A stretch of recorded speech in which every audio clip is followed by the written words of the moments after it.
खबर उत्तर प्रदेश के अमरोहा से है।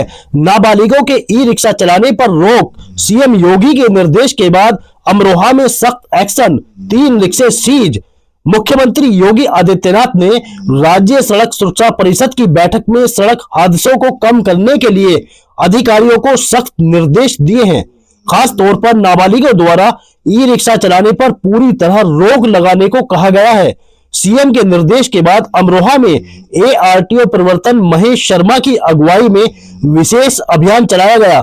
इस दौरान 3 नाबालिग बच्चों को ई रिक्शा चलाते पकड़ा गया, जिसके बाद तीनों रिक्शों को जब्त कर लिया गया है। आपको बता दें कि अधिकारियों ने बच्चों को समझाया और हिदायत दी कि दोबारा रिक्शा चलाते पाए जाने पर कड़ी कार्रवाई होगी।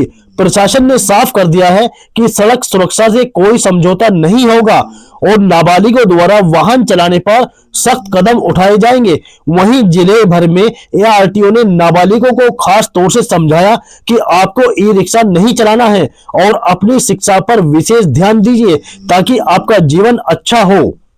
सर, मुख्यमंत्री योगी आदित्यनाथ ने जिस प्रकार से आदेश दिए थे नाबालिगों के हाथ में ई रिक्शा नहीं होना चाहिए, आज आपने भी अभियान चलाया है, क्या कुछ इसमें निकल के सामने आया? ये बिल्कुल सही है कि कल माननीय मुख्यमंत्री जी ने वीसी में निर्देश दिए थे कि जो नाबालिग ई रिक्शा चला रहे हैं उनको रोका जाए, रोकथाम करी जाए और जो भी इनको उसके विकल्प हैं वो सुझाए जाएं। अब इतने मेरे साथ खड़े हुए हैं बच्चे, देखो इतने प्यारे बच्चे हैं, इतनी कम उम्र है, लेकिन घर की परिस्थितियां बता रहे हैं बच्चे अपनी अलग अलग। तो हम इनको समझाया है कि भाई सरकार की और स्कीमों से जुड़ करके आप शिक्षा भी ग्रहण करो मुफ्त, और कुछ दूसरे विभागों से घर के माता पिता कोई जो भी अब जो वयस्क लोग होंगे उनको लोन करा करके, कोई जैसे खादी ग्रामोद्योग विभाग की तमाम स्कीम है, हमारे जो उद्योग केंद्र हैं GM-DIC हैं उनकी तमाम स्कीम है, इस प्रकार की स्कीम का लाभ उठा के कोई और काम करें जिससे इनकी जान खतरे में ना पड़े।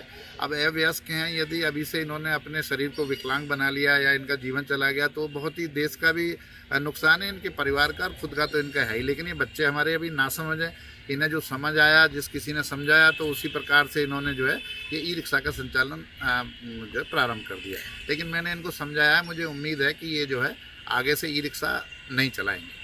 तो ये क्या पूरे जनपद में अभियान चलाया गया है? पूरे जनपद में अभियान चलाया जा रहा है। मैं कुछ ई रिक्शा बंद भी कर रहा हूँ, कुछ के चालान कर रहा हूँ जी, और कुछ पर इसी प्रकार नुक्कड़ करके रोक करके मैं जागरूक करने का प्रयास कर रहा हूँ, क्योंकि बच्चे हैं, कोई ऐसा अपराध तो इनके मस्तिष्क में सुनियोजित नहीं है ये हमारे व्यक्ति का, लेकिन अबोध बच्चे हैं, ज्ञान नहीं है, जिसने जो समझा दिया घर पे जीविका की आवश्यकता है तो इन्होंने शुरू कर दिया। जैसा इनसे बात हुई है बच्चों से, तो मैंने जागरूक कर रहा हूँ, औरों को भी जागरूक कर रहा हूँ कि भाई आप ये ई रिक्शा जैसा ना चलाएं जिससे दुर्घटना की संभावना बढ़े। जी, क्या अभियान आगे भी चलेगा? 2-4 दिन बंद हो जाएगा? ये बिल्कुल चलेगा, निरंतर चलेगा। माननीय मुख्यमंत्री जी ने कहा है कि इस समस्या पे पूर्ण रूप से लगाम लगाना है, तो हम पूरा अपना भरसक प्रयास करेंगे कि जो है नाबालिग किसी भी तरह से आपको ई रिक्शा चलाते हुए ना दिखें।